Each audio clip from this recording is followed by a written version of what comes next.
आज आमचा कॉलेजमध्ये 9वा दिवस होता आणि आम्हाला ह्या वर्गात त्या वर्गात का नाही तुम्हाला व्हिडिओत पुन्हा कळेलच.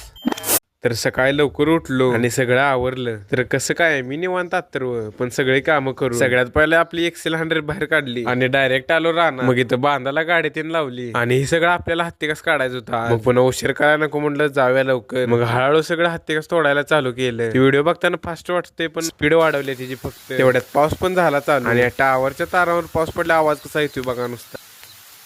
मग आता हत्तीघास काढून झालतं. मग आता म्हटलं जरा पाला पण काढूया. त्यात आणि आज मला उशीर पण झालता कारण पाऊस मोठा आलता त्यामुळे जरा थांबलेलो. मग पुन्हा सगळा पाला काढून तीन झाला. कोयता पण लागलंच घेऊया म्हणलं आणि आपल्या गाडीचा फायनल लुक असा दिसत होता. मग गाडी घेऊन बाहेर पडलो. घरात आलो आणि सगळी गाडीवरची वैरण काढली आणि पुन्हा म्हशीला वैरण गव्हाने टाकली की असं खाली घेते. खाली टाकलेली वैरण नास व्हायला नको म्हणून आणि टाकायची गव्हाने. पुन्हा सगळं आवरलं आणि डायरेक्ट एसटी धरल्यानं आलो डायरेक्ट कॉलेजमध्ये. आणि आज माझा कॉलेजमध्ये 9वा दिवस आहे. पुन्हा एका वर्गात जाऊन बसलेलो, तिथनं उठवलं आणि पुढच्या वर्गात जाऊन बसवलं. आम्हाला उठवायचं कारण म्हणजे विद्यार्थी संख्या जरा कमी होती. पुन्हा लेक्चर तेन झालं आणि आता जरा कार्यक्रम होता. तुम्ही म्हणजे रोज कसला कार्यक्रम, तर दररोज आम्हाला वेगवेगळ्या डिपार्टमेंटची माहिती सांगतात. पुन्हा तिथलं सगळं आवरलं. पुन्हा पोरं सगळी खुश. त्याचं कारण म्हणजे पुढे कुठलं आमचं लेक्चर नव्हतं. पुन्हा एसटी धरले आणि डायरेक्ट आलो घरला. तर भेटूया मग आता पुढच्या व्हिडिओत.